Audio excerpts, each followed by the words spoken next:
कहानी की शुरुआत एक ऐसी तबाही से होती है जहां हमारी धरती के करीब एक और बड़ा गोला आ जाता है जो सूर्य के बराबर है। इस बदलाव की वजह से पूरी दुनिया का पर्यावरण अचानक बदलने लगता है। जहां पहले तापमान 40 से 50 डिग्री हुआ करता था, वह अब सीधे 100 डिग्री पार हो चुका है, जिसे इंसान सह नहीं सकते। वैज्ञानिक यह साफ समझ जाते हैं कि अब जमीन के ऊपर इंसानों का रहना बिल्कुल नामुमकिन है। इसलिए इंसानी नस्ल को खत्म होने से बचाने के लिए दुनिया के कुछ तेजतर्रार वैज्ञानिकों और इंजीनियरों ने मिलकर जमीन के सैकड़ों फीट नीचे इंसानों के रहने लायक एक गुप्त और बेहद हाईटेक शहर बसाया, जहां का तापमान बिल्कुल सामान्य था, जिसका नाम रखा गया एबर सिटी। साथ ही वैज्ञानिकों ने एक सख्त नियम बनाया कि जब तक 200 साल पूरे नहीं हो जाते तब तक कोई भी इंसान जमीन के ऊपर नहीं जाएगा, क्योंकि उनके आंकड़ों के मुताबिक 200 साल बाद वो सूरज जैसा बड़ा गोला वापस चला जाएगा और धरती दोबारा इंसानों के रहने लायक हो जाएगी। अब 200 साल बाद शहर से बाहर कैसे निकलना है, इसका पूरा नक्शा और राज एक मेटल बॉक्स में बंद कर दिए गए और उस मेटल बॉक्स में ऑटोमेटिक टाइमर सेट कर दिया गया जो ठीक 200 साल बाद ही खुलने वाला है। इस मेटल बॉक्स को सबसे पहले शहर मेयर को सौंपा जाता है और जैसे जैसे समय बीतता है यह जिम्मेदारी नए मेयर्स को दी जाती रहती है, मिलती रहती है।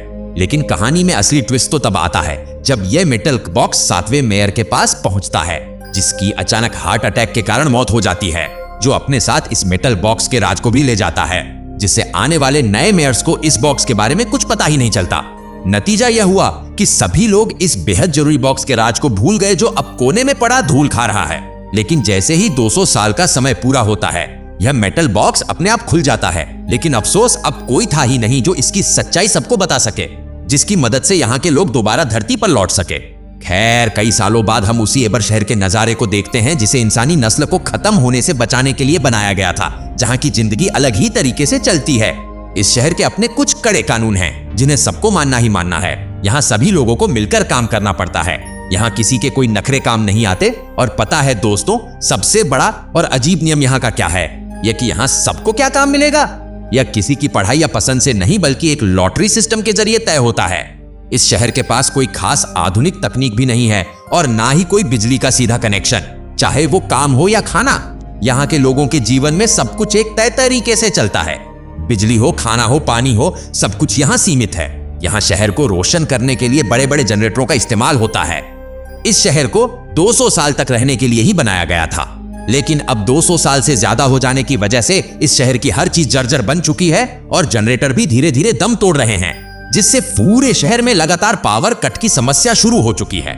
अगर कहीं जनरेटर पूरी तरह से खराब हो जाते हैं तो यहाँ के लोग अंधेरे में ही घुटकर मारे जाएंगे और इंसानियत पूरी तरह से सैकड़ों फीट नीचे दबकर खत्म हो जाएगी। खैर, इसी शहर में हमारी मुलाकात एक लड़के डून से होती है, जिसका सपना है बड़ा होकर एक शानदार इलेक्ट्रीशियन बनना, ताकि वह इस शहर के अंधेरे और पावर कट की समस्या को हमेशा के लिए खत्म कर सके।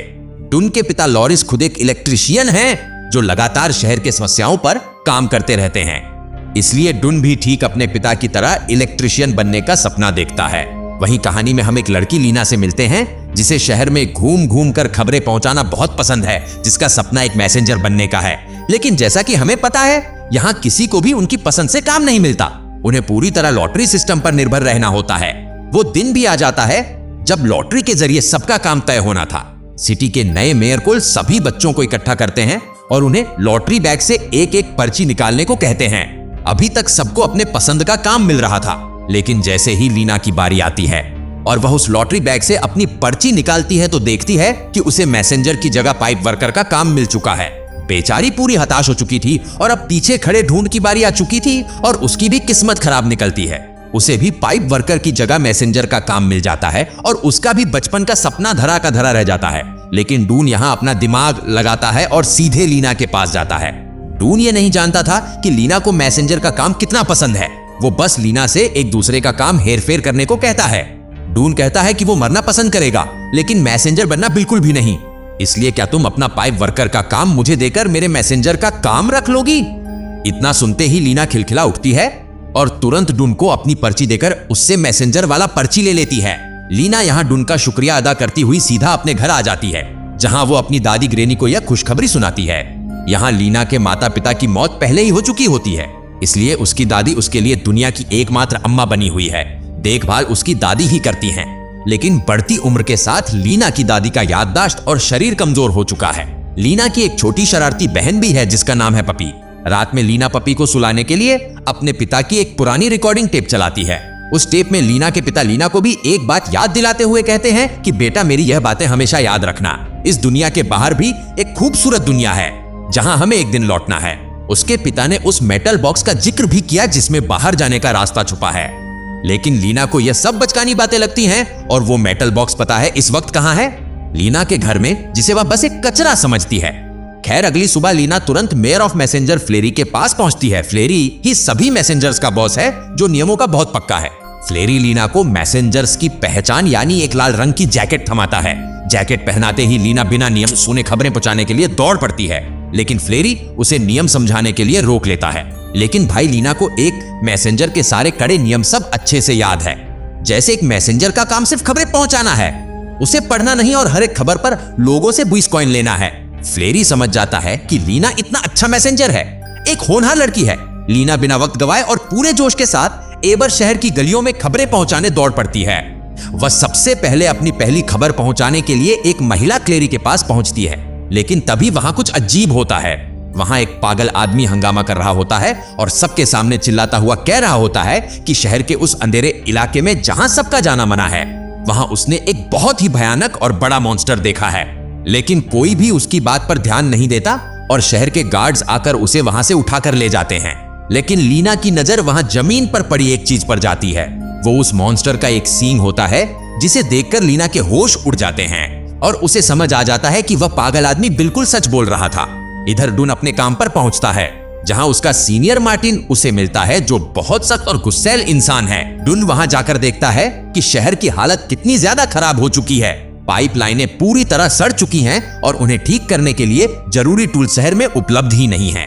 मार्टिन डुन को समझाते हुए कहता है कि डॉन, यह शहर अब खत्म होने की कगार पर है। हम चाहे जितनी कोशिश कर लें, हमारे पास वो चीजें ही नहीं हैं जिससे हम इसे बचा सकें। हमें बस अब उस दिन का इंतजार करना है जब यह पूरा शहर ढह जाएगा। मार्टिन और बाकी सभी कर्मचारी उम्मीद छोड़ दिया है, लेकिन दुनिया बात बिल्कुल सहन नहीं कर पाता और इस तबाही को रोकने के लिए खुद कुछ करने की ठान लेता है। इन सड़ चुके पाइपलाइन को ठीक करने का फैसला करता है। यहाँ वो चालाकी दिखाते हुए सो रहे मार्टिन की जेब से शहरी लाइनों का नक्शा चुरा लेता है और उस नक्शे के सहारे आगे बढ़ने लगता है। इस पूरे शहर में बड़े बड़े और लंबी पाइपलाइनें थीं और शहर के किसी भी इंसान को यह नहीं पता था कि यह पाइपलाइनें आखिर कहां जाकर खत्म होती हैं। डुन चलते चलते एक कमरे के दरवाजे के पास पहुंचता है जिस पर 335 नंबर लिखा होता है। लेकिन सबसे अजीब बात यह होती है कि उस नक्शे के अंदर इस कमरे के बारे में एक शब्द भी नहीं लिखा है। डुन उतावला होकर उस दरवाजे को खोलता है और अंदर कदम रखता है। अंदर उसे एक बहुत बड़ा सुरंग दिखता है और डुन जब ऊपर आता है तो उसे पता चलता है कि यह स्टोर रूम है जहां खाने पीने की चीजें रखी जाती हैं। लेकिन यहाँ डुन थोड़ा हैरान भी हो जाता है क्योंकि लोगों को बताया गया है कि अब खाने पीने की चीजों की भारी कमी हो चुकी है, लेकिन उसे वहां पर ढेर सारी खाने की चीजें दिखाई देती हैं। तभी उसे लूपर नाम का एक बहुत ही अकड़ू लड़का पकड़ लेता है जो कि असल में स्टोर मैनेजर होता है।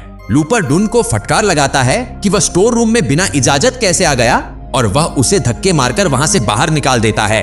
तभी अचानक बिजली कट जाती है और पूरा शहर घनघोर अंधेरे में डूब जाता है। तभी गार्ड्स फिर गन छोड़ते हैं जिसकी मदद से सभी लोग अपनी अपनी जगह बना लेते हैं। उसी अंधेरे में डुन, जो पास ही में था, लीना के पास जाता है और उससे पूछता है कि क्या वह ठीक है। यहाँ साफ था कि लीना और डुन के बीच अब एक गहरी दोस्ती हो चुकी है।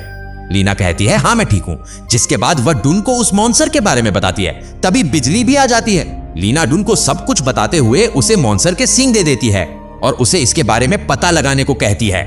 जिसके बाद डुन सबसे पहले जनरेटर रूम में पहुंचता है जहां वो एक विशाल जनरेटर देखता है। लेकिन उस वक्त वहां भगदड़ मची थी क्योंकि अब जनरेटर पूरी तरह से आउट ऑफ कंट्रोल हो चुका था और किसी भी पल तबाह होने वाला था।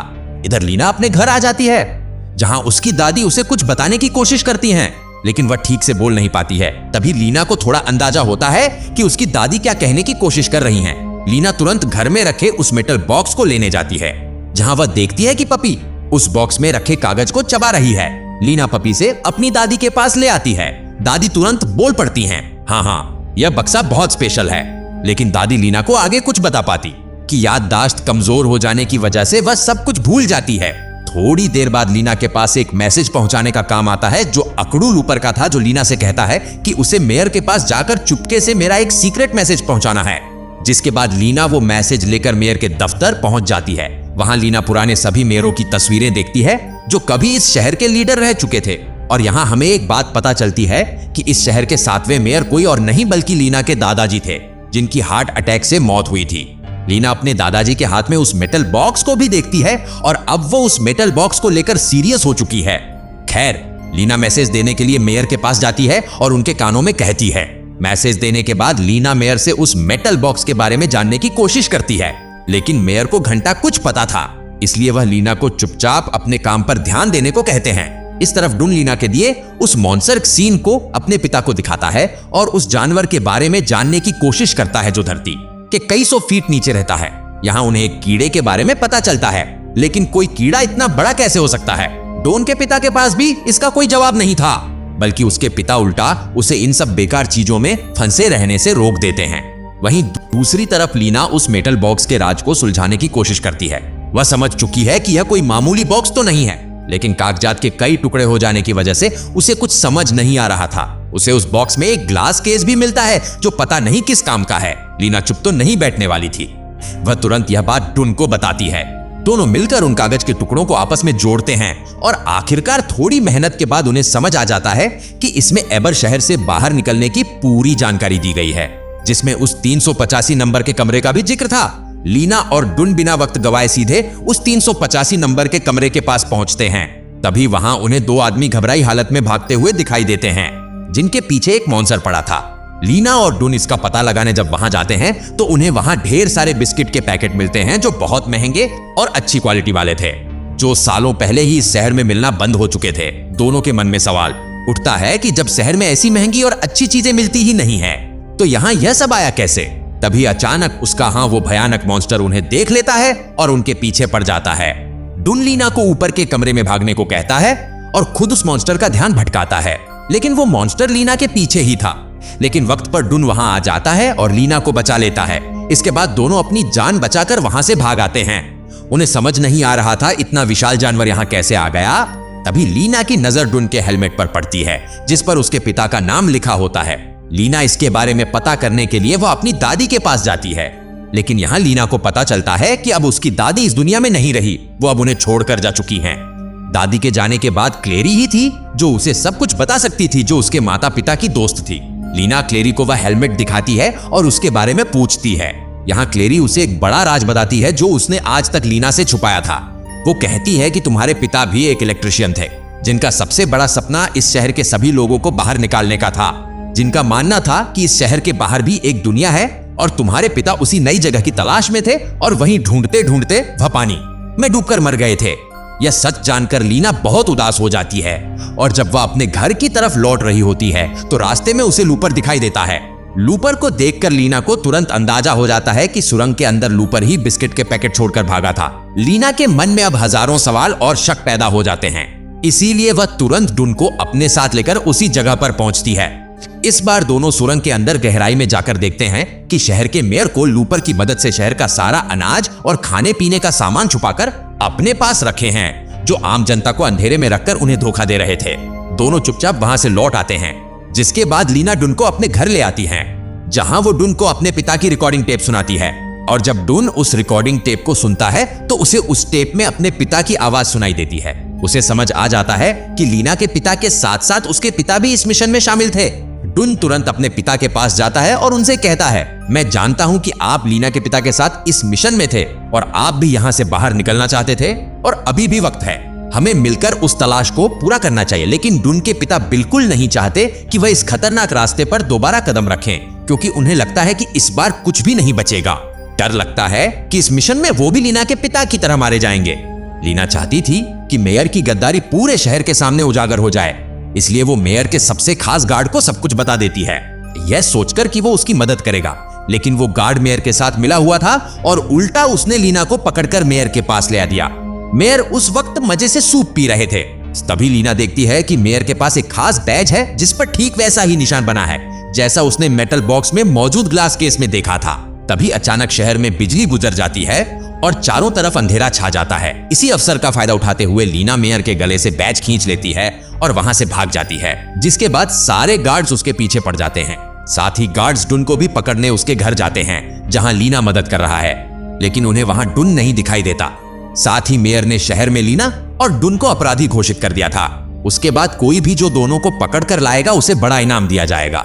इस तरफ लीना और डुन कचरे के ढेर में छुपे होते हैं। वहां जब लीना और डुन मेयर के बेड और ग्लास केस को आपस में जोड़ते हैं तो एक निशान बनकर सामने आता है, या ठीक वैसा ही निशान था जैसा जनरेटर रूम के दरवाजे पर दिखाई दिया था, बना हुआ था। उन्हें समझ आ गया कि यह जनरेटर रूम की चाबी ही थी। इसके बाद लीना चुपके से अपनी छोटी बहन पपी को बुलाती है और उसे अपने साथ लेकर सीधे जनरेटर रूम के पास पहुंचती है। लेकिन वहां जाकर लीना और डुन बहुत कोशिश करते हैं, लेकिन दरवाजा खोल नहीं पाते। तभी लीना अपने हाथ में मौजूद नक्शे को चेक करती है और उसे पता चलता है कि जनरेटर के कुछ खास निशानों और नक्शे की लाइनों में बिल्कुल सही मेल था। जिसके बाद नक्शे में दिए गए हिंट के अनुसार लीना और डुन एक पुरानी अलमारी को हटाकर उसके पीछे एक और रास्ता मिलता है जहां बहुत सारी अलमारी रखी गई थी। नक्शे के हिसाब से वहां एक बड़ा जहाज का स्टीयरिंग व्हील लगा होता है और जैसे ही डुन और लीना उस व्हील को घुमाते हैं एक अलमारी खुद ब खुद चलने लगती है। वो अलमारी उन्हें सीधे एक सीक्रेट जगह पर ले आती है जिसे देखकर दोनों के होश उड़ जाते हैं। सामने उन्हें एक तेज बहती हुई नदी दिखाई देती है और वो जिसे इतनी देर से अलमारी समझ रहे थे, असल में वो एक नाव थी जो यहाँ से बाहर निकलने के लिए बनाई गई थी। लेकिन पास ही में उन्हें एक बड़ा मेटल रोलर दिखता है जिससे टकराकर वो नाव कुचली जाती है और यही वो खौफजनक हादसा था जिसकी वजह से लीना के पिता की यहीं पर मौत हुई थी। और अब अगर इन्हें यहाँ से निकलना है तो नदी के लेवल को ऊपर ले जाना होगा ताकि नाव आसानी से उस रोलर के ऊपर से निकल सके। दोनों इस सबके बाद आगे के निर्देश पढ़ने लगते हैं जिसमें कंट्रोल रूम का जिक्र था। जिसके बाद वह जल्दी से कंट्रोल रूम की तरफ दौड़ते हैं जहां वह कंट्रोल रूम के दरवाजे पर उसी निशान को देखते हैं जैसा उन्होंने मेयर के बैज और ग्लास केस को आपस में जोड़कर बनाया था, जो असल में इसी कंट्रोल रूम की चाबी थी।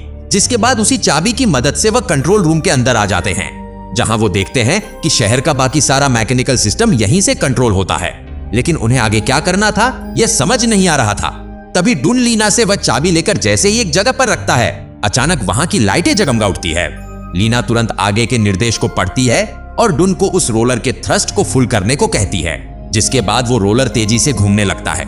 आगे की निर्देश पढ़ के लीना बताती है कि अब दूसरे रोलर के थ्रस्ट को फुल स्टॉप करना है।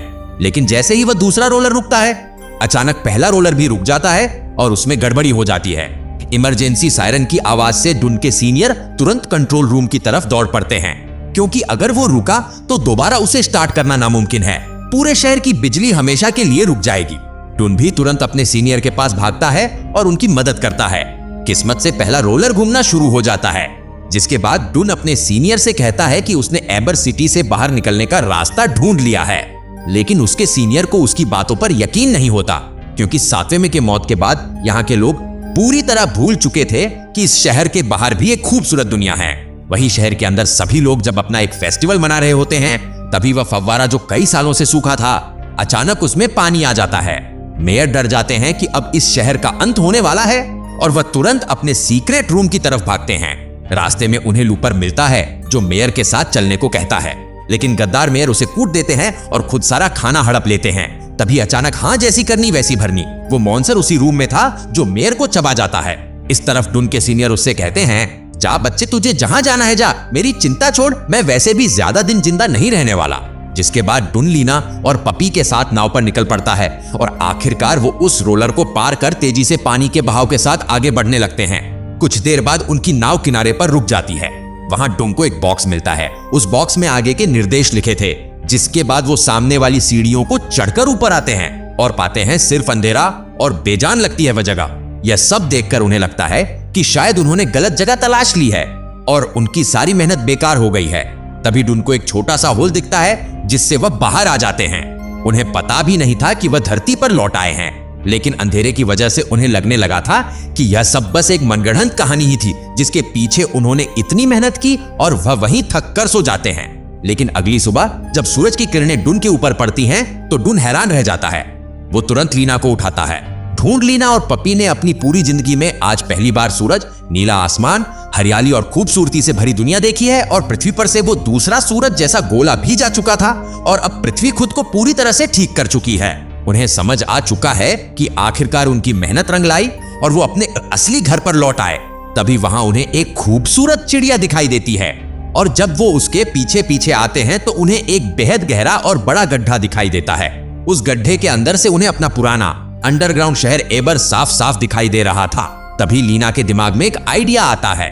वो तुरंत अपने हाथ से लिखी हुई एक चिट्ठी को एक पत्थर के साथ बांधकर उस गड्ढे के रास्ते अपने पुराने शहर इबर की तरफ नीचे फेंक देती है, ताकि वहां के लोगों को इस नई और खूबसूरत दुनिया के बारे में पता चल सके और वह इस नए दुनिया में आ सके।